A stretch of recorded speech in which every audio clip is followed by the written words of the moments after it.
aquí a repasar esto. Vamos a mirar a ver si hoy si nos funciona mejor el audio, pues para que no vaya a haber inconvenientes con el tema de los vídeos.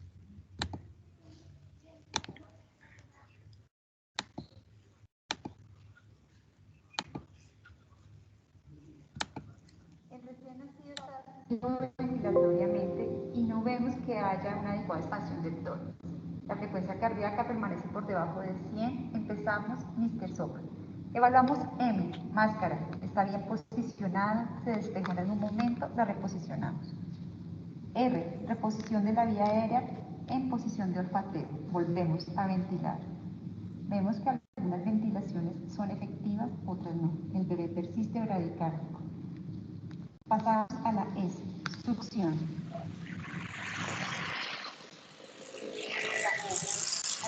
Con la boca de pequeña y hacer la posición, volvemos a ventilar y evaluamos. La ventilación está siendo efectiva y el bebé permanece en bradicardia. La T, aumentamos presión. Vemos que el tórax expande en algunas insuflaciones, en otras no. Debemos considerar una vía aérea al tiempo. Prepárese para intubar.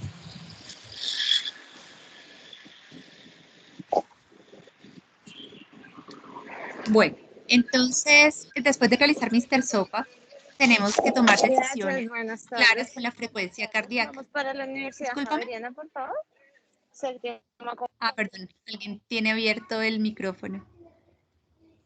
Bueno, entonces tenemos que tomar decisiones con la frecuencia cardíaca después de ventilar efectivamente por 30 segundos.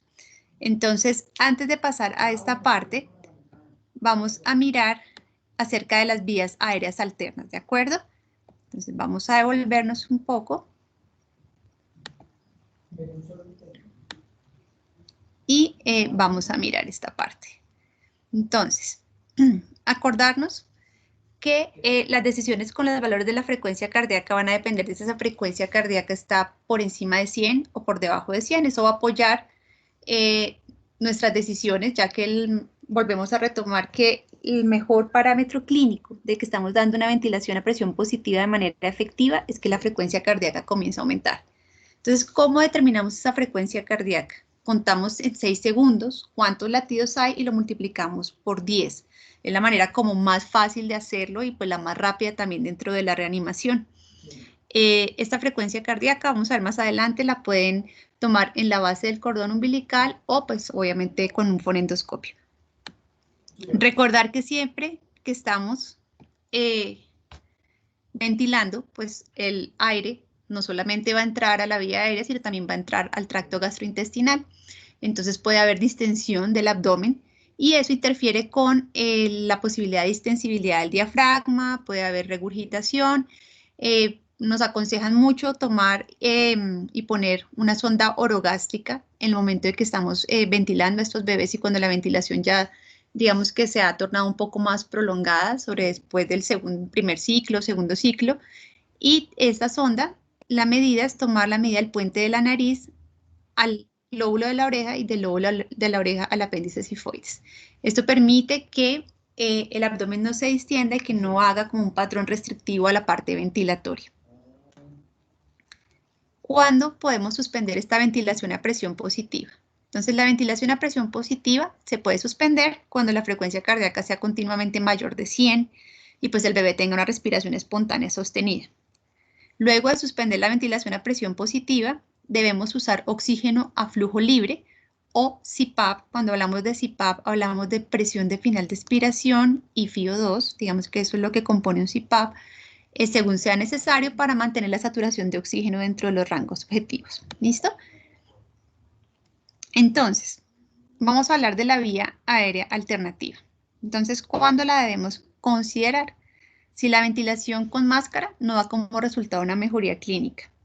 Aquí hablan de si la ventilación dura más de algunos minutos. Sin embargo, si miramos tiempos, dimos los primeros 30 segundos de ventilación y digamos que más o menos otros 30 segundos nos tardamos en hacer Mr. Sopa, 30 a 45 segundos más, lo cual implica que si todo se comportara como en el libro y todo se comportara como en el flujograma, un niño debería estar intubado o con una máscara laringe aproximadamente sobre los 2 minutos de vida postnatal, ¿sí?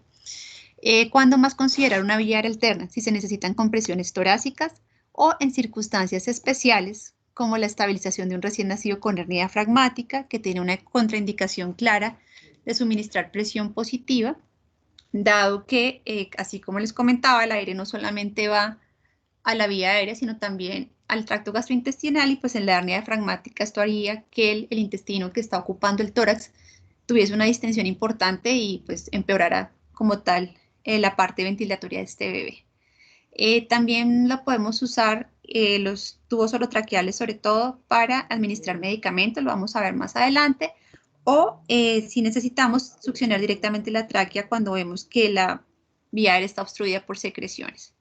Entonces, hablamos de los intentos de intubación. Entonces, los pasos de intubación se deben completar en 30 segundos. Después de 2 intentos no exitosos, se debe solicitar ayuda a otro profesional, colocar una máscara laringea o continuar con la ventilación con máscara facial. Acá tenemos los tamaños de los tubos endotraqueales. Entonces, nosotros tenemos tamaños por peso y por edad gestacional. Ustedes pueden aprenderlos como les parezca que está más fácil. Más o menos, uno dice al niño de 1000, le corresponde un tubo 3 y cada 1000 gramos vamos aumentando el diámetro del tubo, ¿sí?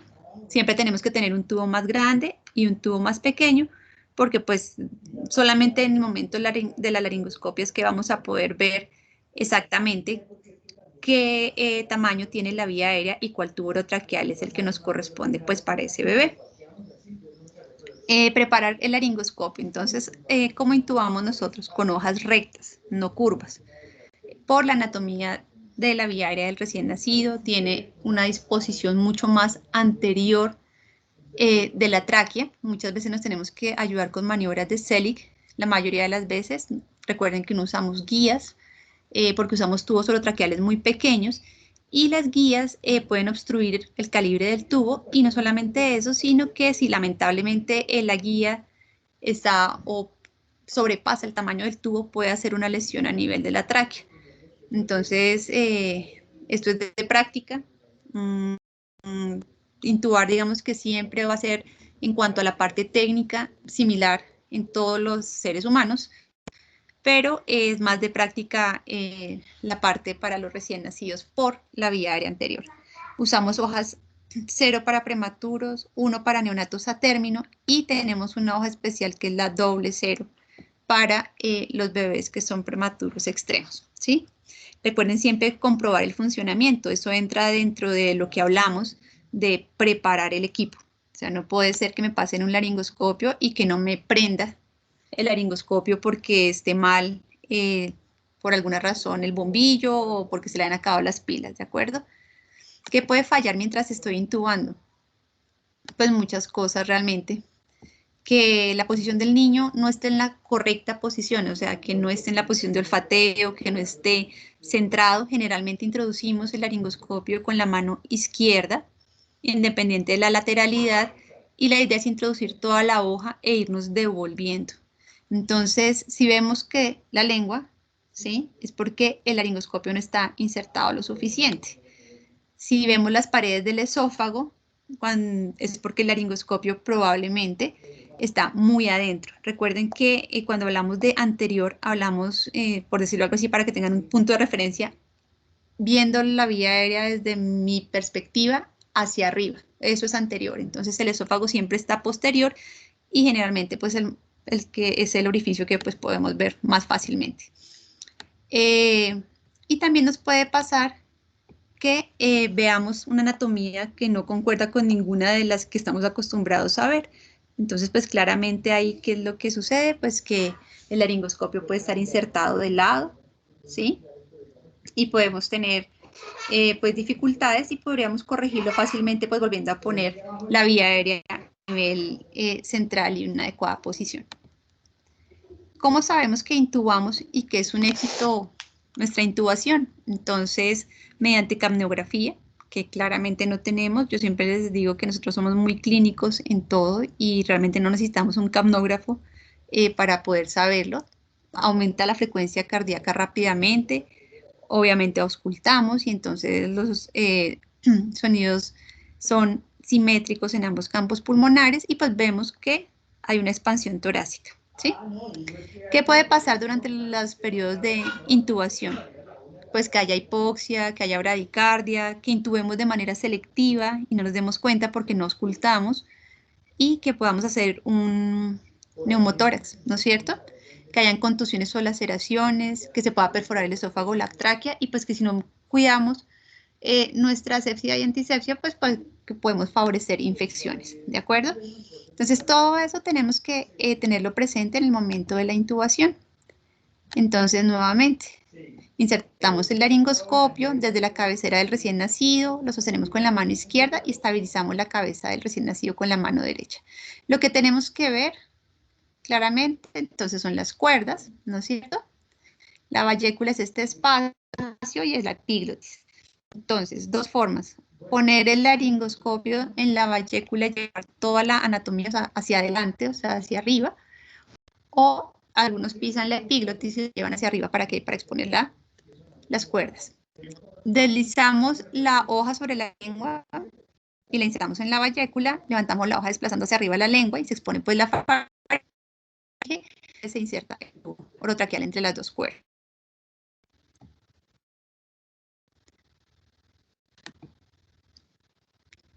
Entonces, nos hablan de cómo medir la profundidad de la inserción del tubo orotraqueal y usábamos la fórmula del peso más 6. Los tubos orotraqueales tienen una numeración, ¿sí? Van centímetro a centímetro en la mayoría de ellos. Entonces, esta fórmula era muy práctica para nosotros porque cuando teníamos el peso del bebé, sabíamos qué número debía quedar aquí en el borde del labio y ahí era donde hacíamos la fijación. Entonces, si el niño pesaba 1 kilo, teníamos el número 7, era el que se tenía que ver en el borde del labio y ahí era donde se fijaba el tubo. En los menores de 750 gramos pueden requerir solo 6 centímetros de inserción. Pero ¿qué pasaba cuando no teníamos el peso del niño? Entonces nosotros era un cálculo que hacíamos pues según el ojo clínico más o menos y la experiencia. Entonces la última actualización nos dice que es un poco más exacto medir la distancia naso-trago, que es lo que ustedes ven ahí en la imagen, y a eso sumarle 1. Y ese es el número en el cual se debería fijar el tubo orotraqueal, ¿sí? Entonces ya intubamos al bebé, tenemos que tener cuidado al remover el laringoscopio. Entonces con la mano derecha sobre la cara, con el dedo índice, sostenemos el tubo contra los labios y la mano izquierda retira el laringoscopio. Porque si ustedes no hacen eso, corren el riesgo de que con el laringoscopio salga el tubo orotraqueal. Entonces, vamos a ver nuevamente esto. ¿Preguntas hasta acá? ¿Ninguna? Bueno.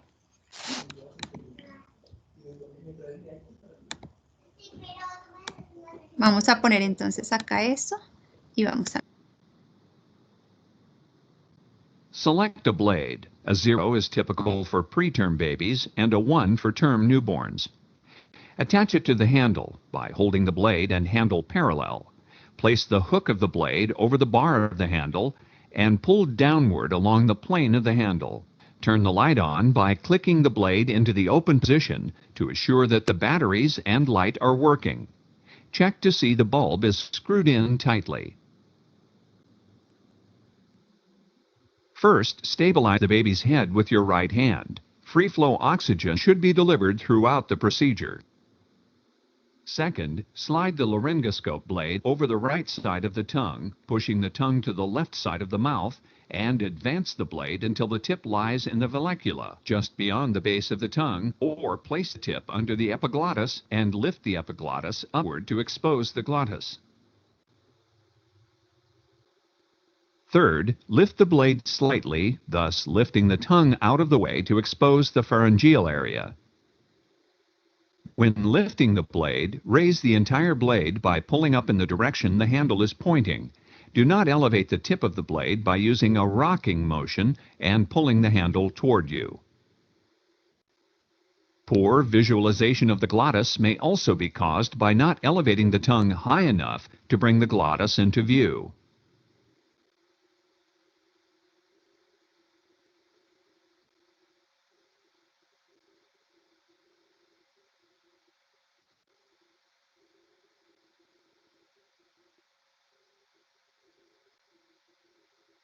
If these structures are not immediately visible, quickly adjust the blade until the structures come into view. Applying downward pressure to the cricoid, the cartilage that covers the larynx, may help bring the glottis into view. The pressure may be applied with your own little finger or by an assistant. Suctioning of secretions may help to improve your view. The most common reason for unsuccessful intubation attempts is never adequately visualizing the glottis. If the laryngoscope is not inserted far enough, the view will consist mostly of the base of the tongue. To correct this, advance the laryngoscope down the tongue until the airway appears.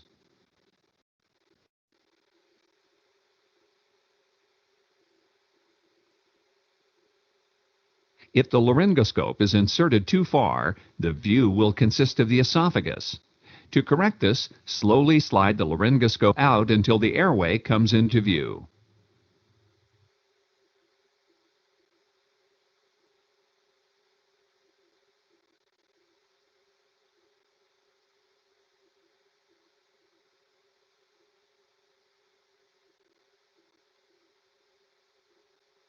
If the laryngoscope is inserted off to one side, the view will consist of the glottis off the side of the blade. To correct this, gently move the blade back to the midline and advance or pull back the laryngoscope, depending on the landmark seen.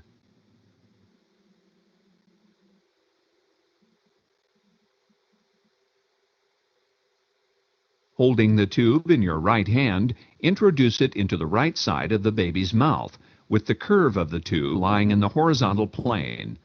This will prevent the tube from blocking your view of the glottis. Keep the glottis in view, and when the vocal cords are apart, insert the tip of the endotracheal tube until the vocal cord guide is at the level of the cords.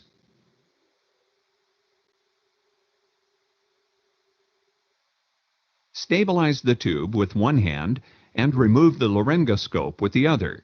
With the right hand held against the face, hold the tube firmly at the lips and/or use a finger to hold the tube against the baby's hard palate. Use your left hand to carefully remove the laryngoscope without displacing the tube.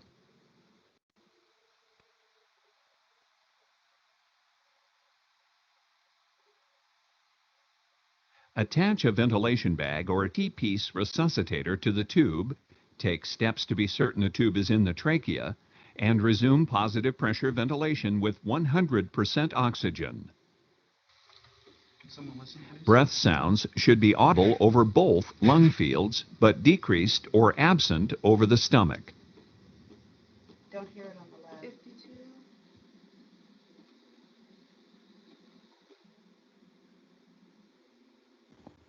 Bueno, entonces yo creo que ahí quedó claro con el video mucho mejor, ¿no es cierto? Como es la parte de la intubación. Ok, entonces vamos a continuar. Las máscaras laringeas, entonces, ¿cuándo usarlas? Cuando no se puede ventilar y no se puede intubar en recién nacidos con anomalías congénitas que afecten la boca, el labio, la lengua, el paladar o el cuello.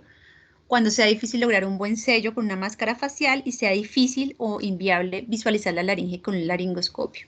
Entonces, los recién nacidos con una mandíbula pequeña o con una lengua grande, en los que la ventilación con máscara facial y la intubación no son exitosas, pues pueden usar una máscara laringea. Los ejemplos de estos casos pueden ser los niños con Pierre-Robin y trisomía 21. Cuando la ventilación a presión positiva está administrada con una máscara facial y resulta inefectiva, y los intentos de intubación son inviables o fracasan, pues también podríamos tener presente que tenemos la máscara laringea.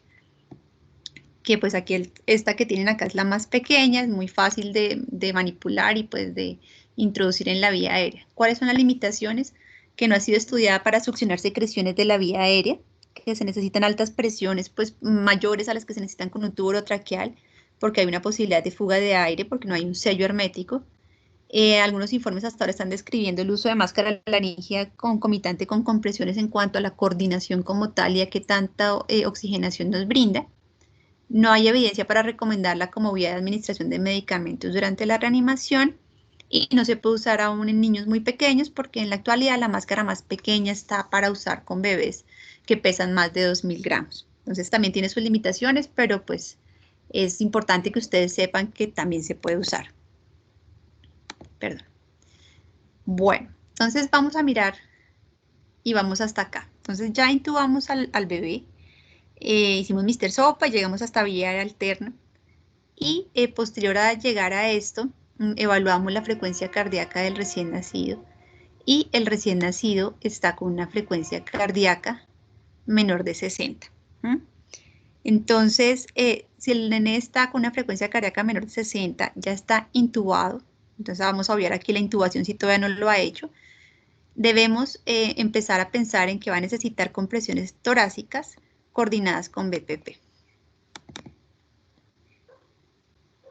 Entonces, ¿cuál es la indicación para iniciar el masaje cardíaco? Cuando la frecuencia cardíaca sigue siendo menor de 60 latidos por minuto, luego de al menos 30 segundos de ventilación a presión positiva, que insuflan los pulmones, evidenciando con el movimiento del pecho, con la ventilación. Entonces, ¿qué quiere decir eso? Que si yo intubo al recién nacido y el niño tiene una frecuencia cardíaca en ese momento de 50, debo darle la oportunidad a la ventilación, es decir, debo subir la FIOS al 100% para tratar de oxigenar esa sangre y debo darle otros 30 segundos de ventilación a través del tubo orotraqueal para volverlo a revalorar y considerar si es necesario o no el inicio de compresiones, ¿de acuerdo? Muchos niños mejoran solamente con la intubación, ¿listo? Entonces, masaje cardíaco. Entonces, ¿qué busca? Pues comprimir el corazón contra la espina dorsal para aumentar la presión intratorácica y mantener la circulación de sangre a los órganos vitales. Como esto es lo que buscamos con las compresiones, la idea de subir la FIOS al 100%, si en ese momento no se tiene ese valor, es oxigenar esa sangre que va a ir a los tejidos, que de hecho ya están en hipoxia porque pues claramente ha necesitado el bebé pues una reanimación que ha ido creciendo. ¿Dónde comprimimos? Sobre el tercio inferior del esternón, debajo de la línea intermamilar, evitando el apéndice sifoides. Entonces vamos a mirar cómo son las compresiones torácicas.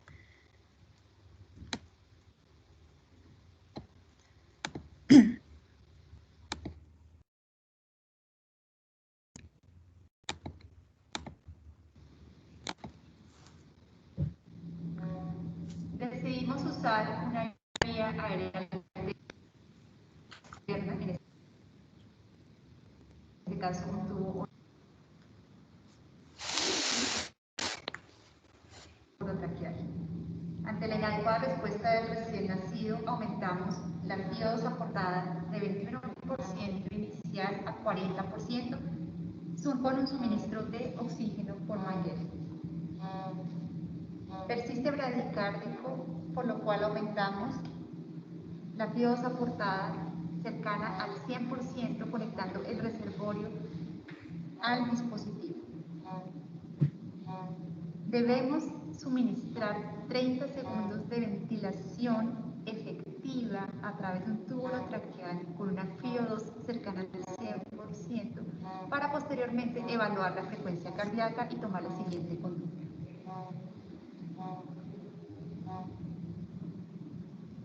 ¿Cómo está la frecuencia cardíaca? Menor de 60. Prepárese para dar compresiones torácicas. Usamos la técnica de los 2 pilares y coordinamos con la ventilación. Comenzamos. Y 1, y 2, y 3, y ventilan. Y 1, y 2, y 3, y ventilan. Y 1, y 2, y 3, y ventilan. Y 1, y 2, y 3, y ventilan. Y 1, y 2, y 3, y ventilan. Y 1, y 2, y 3, y ventilan. Este ciclo cambia a 60 segundos, posterior al cual se revalorará nuevamente la frecuencia cardíaca para tomar conductas.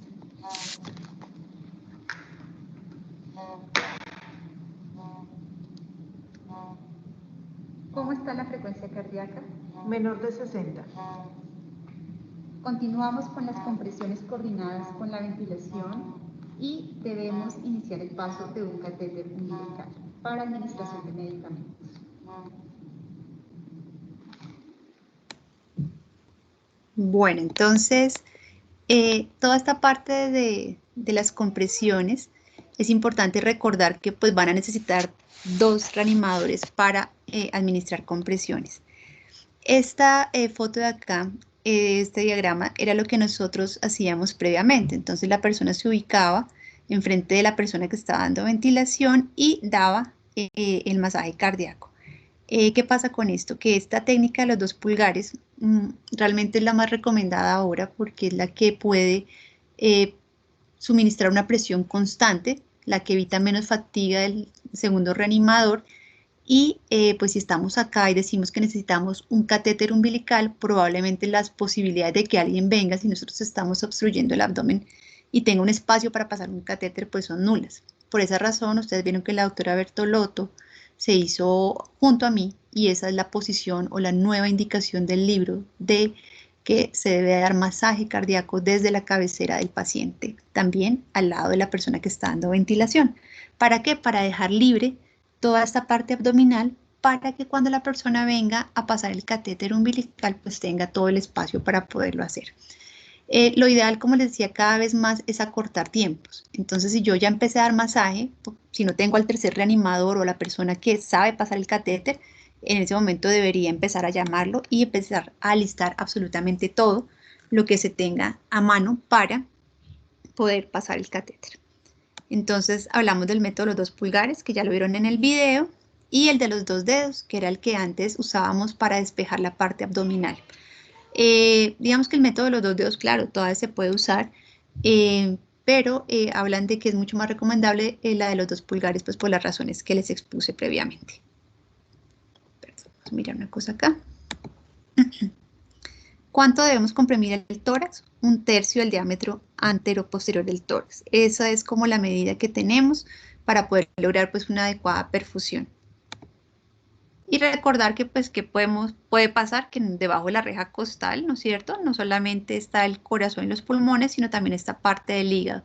Entonces, si hacemos unas compresiones muy fuertes o si no ubicamos bien nuestros dedos, pues podemos lastimar. Podemos causar fracturas costales, neumotórax, hemorragias o laceraciones hepáticas. Entonces, todo eso hay que tenerlo en cuenta en el momento de posicionarnos y empezar a suministrar las compresiones.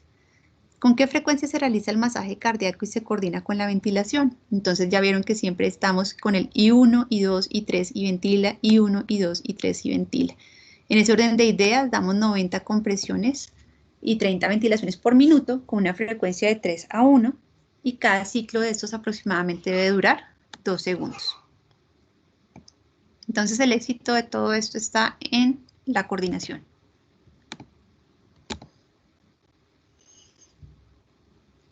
Luego de 60 segundos de masaje cardíaco y ventilación bien coordinados, ¿sí? Entonces tenemos que suspender un momento del masaje y volver a ponernos el fonendo y volver a determinar la frecuencia cardíaca. Digamos que el NALS nos recomienda, como habíamos hablado previamente, poner un monitor de electrocardiograma con los leads para tenerlo todo el tiempo pues marcando la frecuencia cardíaca. Nosotros estamos todavía en el proceso de poderlo adaptar en sala de partos, pero pues la idea es que pues si no lo tenemos, pues para eso está la parte de la auscultación. Entonces, si la frecuencia cardíaca es mayor de 60, podemos suspender el masaje y continuamos la ventilación a presión positiva. Nuevamente volvemos entonces al ventila 2-3. Y si la frecuencia cardíaca es mayor de 100 y el bebé está respirando espontáneamente, uno podría pensar eventualmente en retirar gradualmente la ventilación. Digamos que si el niño está intubado, probablemente no lo vayamos a extubar en sala de partos, pero es un niño que va a estar mucho más estable y probablemente se pueda extubar prontamente en la unidad de recién nacidos. Pero ¿qué hacemos si la frecuencia cardíaca no mejora luego de estos 60 segundos de compresiones con ventilación? Entonces nos tenemos que empezar a preguntar nuevamente si en algún momento perdimos la parte ventilatoria, o sea, si el pecho sí se está moviendo con cada respiración, si son audibles los sonidos respiratorios bilaterales, si se está administrando oxígeno al 100% a través del dispositivo de ventilación, si estamos haciendo unas buenas compresiones, si estamos bien coordinados, ¿no es cierto? Porque eso también puede pasar.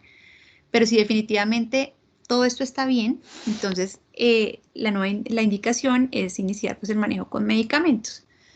¿Cuál medicamento usamos nosotros? Pues básicamente usamos adrenalina, usamos cristaloides y bueno, desde el punto de vista de medicamentos, pues el oxígeno, que también es un medicamento. ¿Cuándo se administra adrenalina? Si la frecuencia cardíaca del bebé sigue siendo menor de 60 latidos por minuto, pese a 60 segundos de buena calidad de compresiones cardíacas y ventilación efectiva. ¿Listo? Entonces, ese es el momento en el cual nosotros deberíamos poner adrenalina. Entonces, ¿cómo la ponemos? Tenemos dos vías, por el tubo orotraqueal o por el catéter. Por esa razón, hay muchas cosas que se hablan que deberían ser en simultáneo. Por esa razón, cuando yo pongo las manos en el tórax del bebé para dar masaje, tengo que mandar a llamar a la persona que va a pasar el catéter para que eventualmente se pueda hacer de una manera simultánea y podamos tener una vía de acceso. Ahora, si no hay nadie que pase el catéter, pues acordemos que por el tubo también podríamos pasar medicamentos. Entonces, ¿la frecuencia cardíaca es menor de 60? Sí, lo intubamos, le damos los 30 segundos confiados al 100%, no mejora, entonces vamos a las compresiones torácicas, ¿no es cierto? Y la frecuencia por un minuto y la frecuencia cardíaca está menor de 60, entonces volvemos a la adrenalina. ¿Listo? Si la frecuencia cardíaca después de manejos con adrenalina persiste por debajo de 60, debemos considerar hipovolemia, pero pues para esto digamos que gran parte nos debió haber o debimos habernos informado, no sé si venía de una bruxia, pues probablemente a ese niño yo tengo más pendiente que tengo que ponerle líquidos, ¿no es cierto?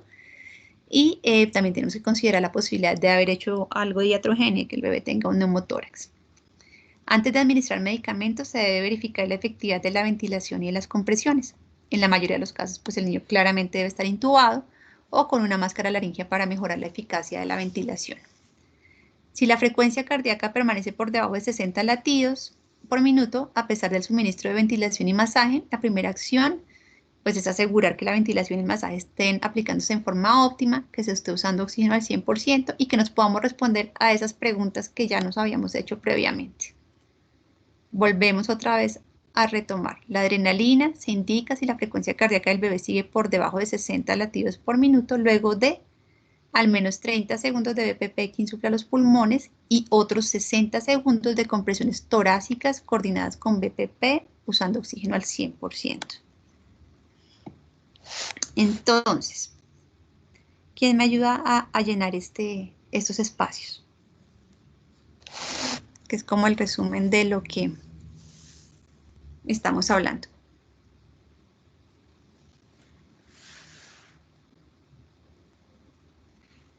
¿No? ¿Ninguno? Juliana, ¿estás ahí? Hola, doctora, buenas noches. Sí. Ok. Bueno, en la mayoría de los casos se debería haber proporcionado al menos 30 segundos de ventilación a través de un tubo endotraqueal o una máscara laringea correctamente introducidos y, y no se indica el uso de adrenalina antes de haber establecido una ventilación que insufle los pulmones de manera eficaz. Exactamente, muchas gracias. Entonces eso es importante, ¿sí? Que ustedes lo tengan presente. Acuérdense siempre que lo que queremos es, si se han dado cuenta, la mayor parte de lo que hemos hablado hasta acá es ventilación, ¿no es cierto? Ventilación, ventilación, ventilación, y miren que la parte de masaje y de medicamentos pues es mucho más corta respecto a la ventilación, porque si llegamos hasta acá es porque realmente el bebé debe tener un problema muy serio que hace que la ventilación no sea para nada efectiva. Listo. Entonces, el catéter. ¿Dónde va el catéter umbilical? Entonces debemos insertar el catéter en la vena umbilical. Siempre antes de insertarlo, por favor acuérdense de lavarlo o purgarlo con solución salina para desplazar todo el aire que llena el catéter, pues recién uno lo saca del empaque, ¿sí? Por más afán que uno tenga, tratemos de mantener las medidas de asepsia y antisepsia. Siempre por la vena, nunca por la arteria. Créanme que siempre va a ser mucho más fácil ver la vena que la arteria. Generalmente la profundidad es de 3 a 5 centímetros. Este no es el catéter que va a quedar a permanencia en la UCI neonatal, no es el catéter que usamos nosotros para parenterales, es un catéter de urgencia y de reanimación. ¿Listo? Entonces vamos a mirar este otro video para que nos quede un poco más claro el tema del catéter.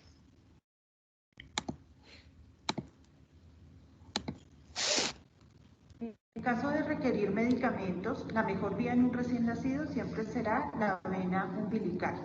Para pasar un catéter umbilical requerimos del catéter umbilical, existen catéteres 3, 5 y 5 French, una jeringa rellenada con solución salina, una llave de 3 vías y material para hacer la antisepsia.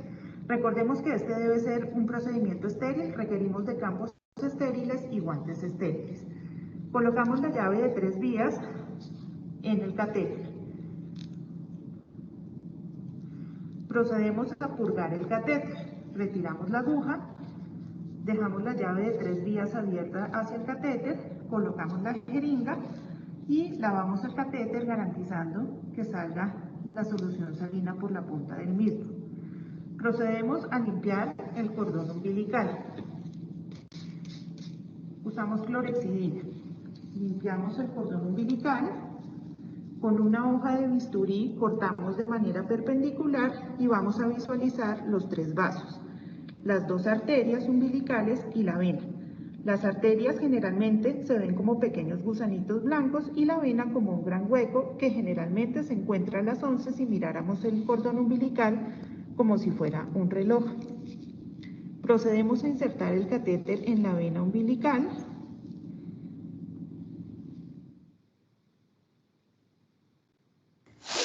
Bueno, entonces, importante usar la llave de 3 vías y que sepamos usarla, ¿no? Porque la idea es que en la llave de 3 vías podamos conectar por una de las vías solución salina para lavar el catéter y para lavar los medicamentos, es decir, para empujar, como dice uno, la adrenalina, o si necesitan bolos de líquidos, pues también poderlos suministrar. Y en la otra vía, pues también va a estar pues la adrenalina.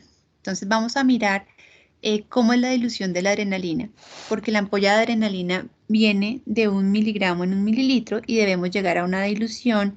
Esta viene de 1 en 1000, debemos llegar a una dilución de 1 en 10.000. Las dosis que usamos están escritas acá, de 0.01 a 0.03 miligramos por kilo de peso, que corresponden a 0.1 a 0.3 cc por kilo de una solución de 1 en 10.000. Entonces, vamos a mirar cómo diluimos esa ampolla y cómo debemos hacer para que no vayamos a cometer errores en la dilución. Vamos a preparar una dilución de adrenalina de 1 en 10.000. Para esto requerimos una ampolla de adrenalina que viene de 1 miligramo en 1 mililitro, es decir, 1 en 1000. Tomamos el centímetro que trae la ampolla de adrenalina y procedemos a añadirle 9 centímetros de solución salina.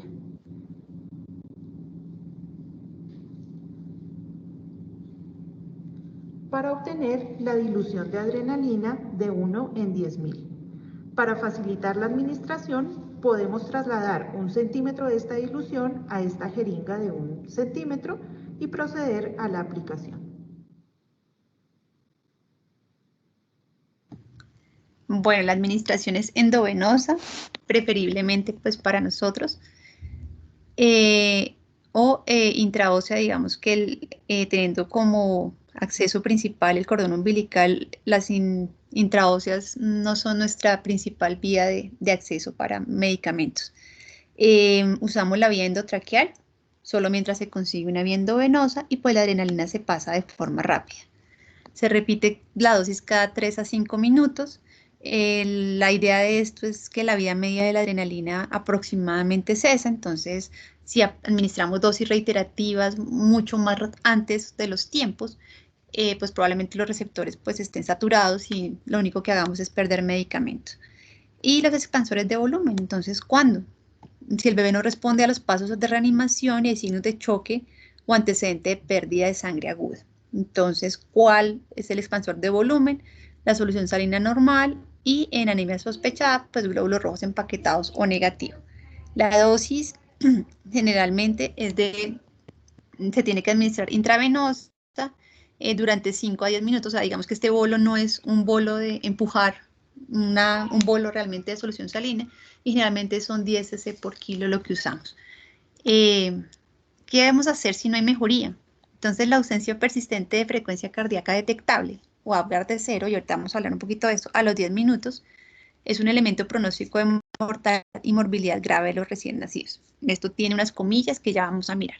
Si se confirma la ausencia de frecuencia cardíaca luego de 10 minutos de reanimación, es razonable detener los esfuerzos de reanimación.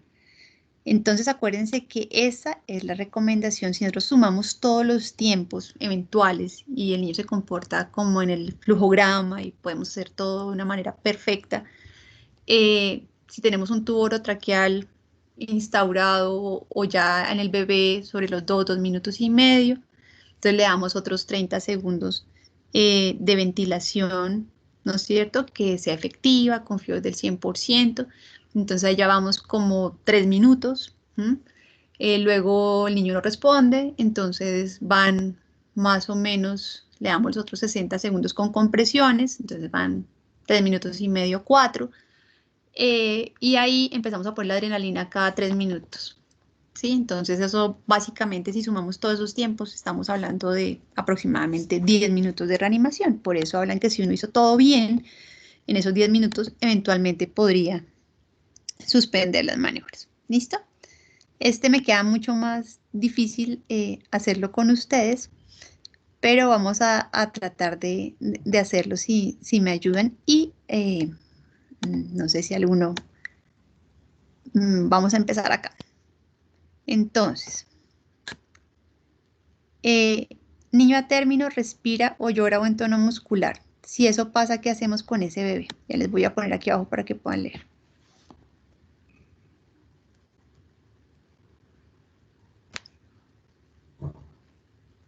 No, Sí, doctora, ahí están muy serían planchados ustedes. cuidados de rutina, calentar, asegurar vía aérea permeable, secar y evaluar. Este, ¿sí? Perfecto. Sí. Vamos a mirar si lo podemos subir. Es que ese es el problema, que creo que no vamos a poderlo subir. Ya miramos. Porque es mucho más difícil hacerlo de pronto un poco así. A ver, miremos, a ver. Si el niño no es a término, no respira o no tiene un buen tono muscular, ¿qué debemos hacer?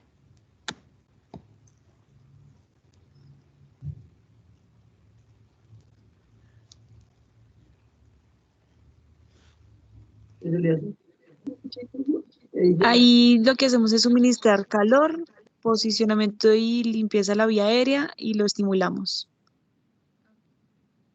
Perfecto, listo. Entonces, el niño le hacemos eso y está en apnea, ¿no es cierto? Y la frecuencia cardíaca, pues por ende, es baja. Entonces, la conducta ahí es...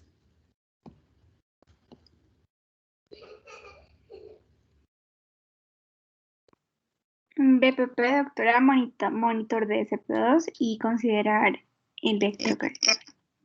Ok. Perfecto. Pero resulta que el bebé no está en apnea, pero tiene dificultad respiratoria o cianosis persistente. Entonces, ahí, ¿qué hacemos?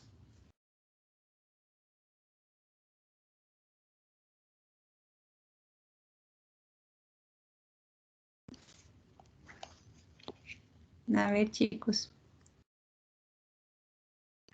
¿No? Valentina.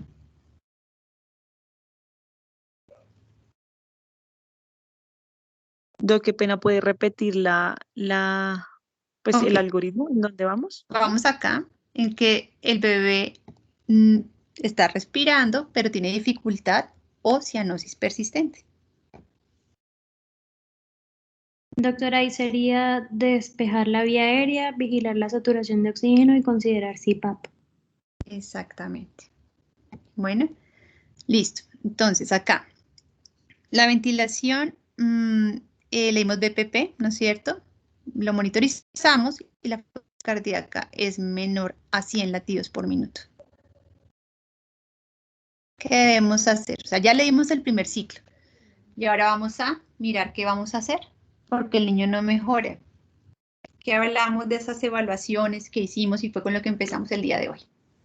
Sería verificar el movimiento del pecho, los pasos correctivos de la intubación y la intubación. Perfecto. Y hicimos el Mr. Sopa, lo intubamos, digamos que es la última parte, pero bueno, la frecuencia cardíaca sigue menor de 60. Entonces, ¿qué deberíamos hacer? Cuidado, pero sí, otra animación. No, vamos acá en que la frecuencia cardíaca es menor de 60, no aquí arriba. Sería Digamos que bueno, la intubación. ahí sí todavía no lo hemos intubado, pues intubémoslo, ¿no es cierto? Ayudémoslo un poco más, demos los 30 segundos de ventilación y si no mejora, pues empecemos las compresiones, ¿no es cierto? Confío del 100%. Y si después de un minuto de esto no hemos mejorado y tenemos la frecuencia cardíaca menor a 60, ¿qué debemos hacer? Adrenalina. La adrenalina, exactamente. Y este cuidados por reanimación que quedó solito ahí es acá, ¿sí? Donde los niños miramos si el bebé está respirando con cianosis, pues despejamos la vía aérea, vigilamos, consideramos si PAV o algún modo de ventilación se lo llega a necesitar y hacemos cuidados por reanimación, que básicamente para mí este debería estar como al final de todo el algoritmo, uniéndolo todo, porque todos son cuidados por reanimación, ¿sí? Entonces la anotación y respecto a lo que les hablaba de los tiempos de reanimación, solamente vamos a hacer una acotación corta respecto al hecho de que pues, va a salir la 8ª edición del NALS. Entonces todo obviamente cambia con base en la investigación y ustedes recuerdan que en la primera parte de esta clase hablamos del tema de cuándo debemos pisar el cordón umbilical, que no decía el libro cuándo, pero que pues generalmente nos tocaba pinzarlo precoz pues para llevar al niño a la lámpara de calor radiante. También deben tener presente pues que en Colombia hace muchísimos años también hay una escuela muy importante de la medicina, que es la de la Universidad Nacional, que hace reanimaciones con cordón indemne. Y eso se ha estudiado durante mucho tiempo, de qué tan benéfico puede ser eso, pues no separar al bebé de su mamá, ¿no es cierto? Y pues eso tiene mucha lógica cuando un bebé está comprometido, ¿sí? De qué tan importante es que el bebé esté soportado antes de iniciar su primera respiración. Entonces, como todo en la vida vuelve, entonces los nuevos cambios que van a llegar con el 8º libro, que aún no lo tenemos disponible, es que van a adicionar cómo va a ser el plan de manejo de ese cordón umbilical, ¿sí? Entonces, digamos que eventualmente van a reemplazar la parte de cuántos bebés son en las 4 preguntas anticipatorias y van a quedar la edad gestacional, cómo está el líquido amniótico, si hay factores de riesgo adicionales y cuál es el plan de manejo del cordón umbilical. ¿Listo? ¿Cuándo lo van a pinzar? ¿Cómo vamos a hacer toda esa parte de la reanimación? Los pasos se van a reordenar teniendo en cuenta pues el tema de la práctica y lo que estamos haciendo generalmente. Entonces calentar, ¿no? Secar, estimular, posicionar la vía aérea y succionar. Obviamente durante el secado y de la estimulación hablan de que no se puede perder la vía aérea y el bebé pues no se debería flejar, ¿sí? Van a recomendar el inicio temprano, desde prácticamente el inicio del flujograma, del monitoreo cardíaco continuo, ¿sí? El uso de la adrenalina siempre debe ir acompañado de un lavado posterior con 3 centímetros de solución salina normal. Y las dosis de la adrenalina, que hablábamos que eran iniciales de 0.01 o 0.1 cc por kilo, vamos a empezar con dosis de 0.2 cc por kilo por el catéter umbilical o dosis de 1 cc por kilo por el tubo orotraqueal. ¿Por qué las dosis son más altas por tubo? Pues porque obviamente no es un acceso central. Entonces dependemos mucho pues, de nuestra ventilación y de que esa adrenalina pase al capilar pulmonar y de ahí pase a la circulación pulmonar y de ahí pues, finalmente llegue a la parte central que es donde queremos. Y se va a prolongar el tiempo de reanimación. Teníamos, como les comentaba, esos 10 minutos donde si considerábamos que todo estaba bien, pues podríamos detener nuestras maniobras, pero resulta que cada caso debe ser individualizado y con la llegada, pues en el mundo desde hace ya un gran tiempo de la hipotermia cerebral y los resultados que vemos en los niños asfixiados que salen adelante con disminución de las secuelas evidenciadas en test neurológicos a los 18 meses de edad postnatal, están planteando tiempos de reanimación de 20 minutos. Obviamente cada caso es un caso individual y pues debemos mirarlo a la luz de los que estamos ahí en la reanimación, ¿sí? Entonces van a hablar de que si se confirma la ausencia de frecuencia cardíaca después de haber hecho absolutamente todos los pasos adecuados, estos esfuerzos podrían incluso cesarse después de los 10 minutos y contemplan tiempos de reanimación de 20 minutos para suspender las maniobras. ¿Listo? Entonces eso es lo nuevo que va a llegar, o como los cambios más grandes que hay en la nueva edición del libro. Vamos a esperar que llegue y pues, nos volveremos a entrenar para poderles enseñar lo nuevo. No sé si tengan alguna pregunta con esta diapositiva o, bueno, este es el fin de la clase.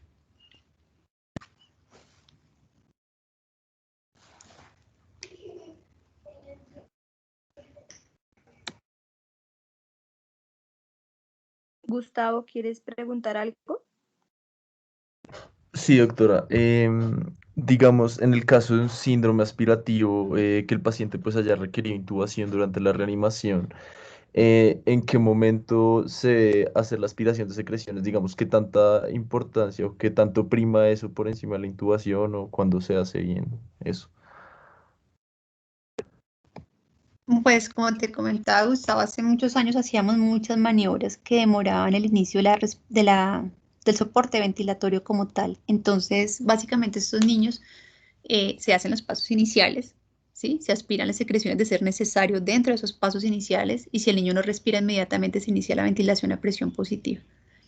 Entonces no hay ningún otro tipo de maniobra, ya estos niños no se manejan de manera diferente. Lo que les comentaba del líquido es más por saber que si tiene meconios porque hay algún dato de estrés prenatal para ese bebé, pero todos van dentro del mismo flujograma de reanimación, o sea, no puedes demorar el inicio de la ventilación a presión positiva aspirando mucho tiempo al bebé, claramente, si entre más meconio tenga en la tráquea, pues mucho más va a ser la severidad de la aspiración, pero recuerden que estos bebés que nacen tan mal, que lo que nosotros llamábamos meconiados no vigorosos previamente, probablemente la aspiración ya se dio inútil, entonces tienen que despejar la vía aérea superior para que pueda entrar como tal el aire que estamos dando con la ventilación. Listo, doctora, gracias.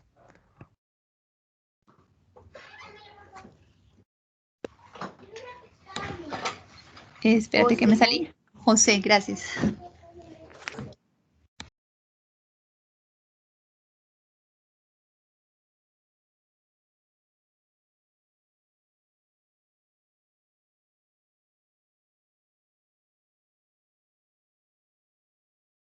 José, ¿tienes algo que preguntar? Que vemos la mano levantada.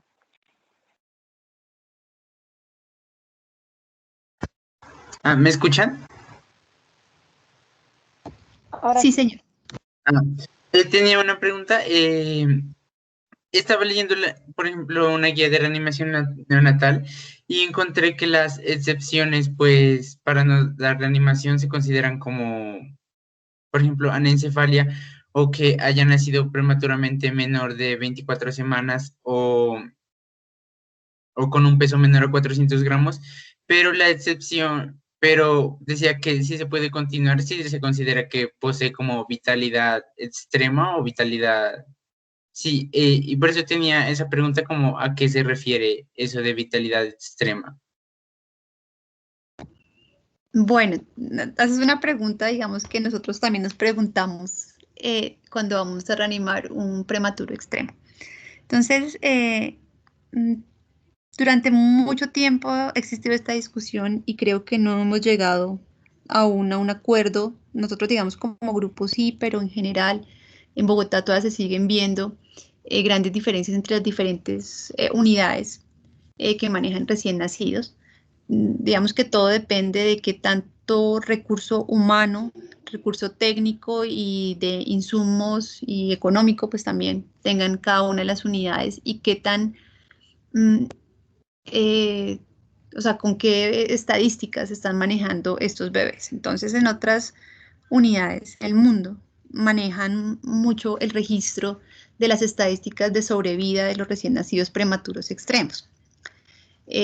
Nosotros, por definición, claramente reanimamos a todo bebé mayor de 500 gramos y con una edad gestacional por encima o igual a 25 semanas.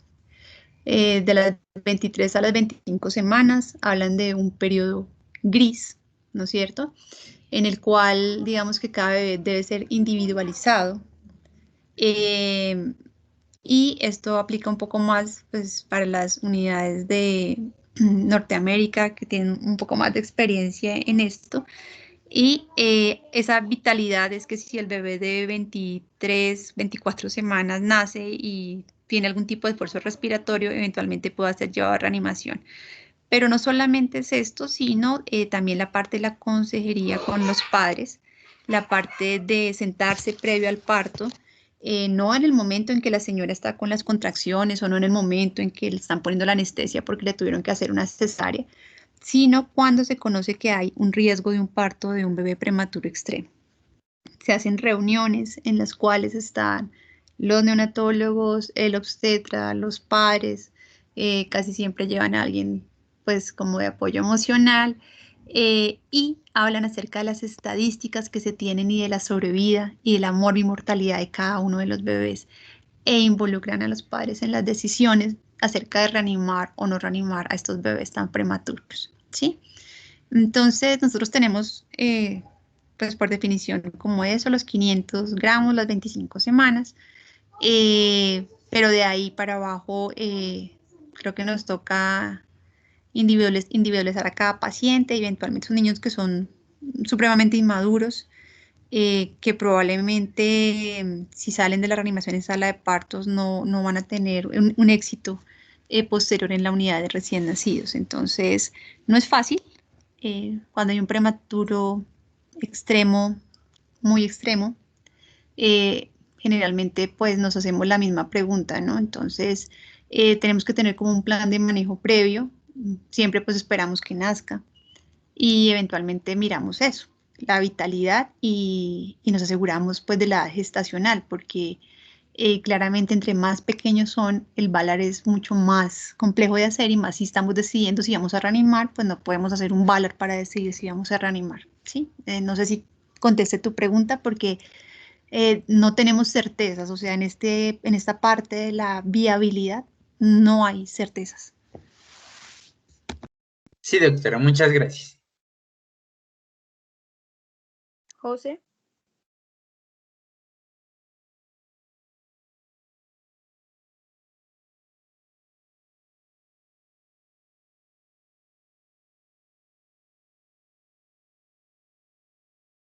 No sé si alguien tenga más preguntas.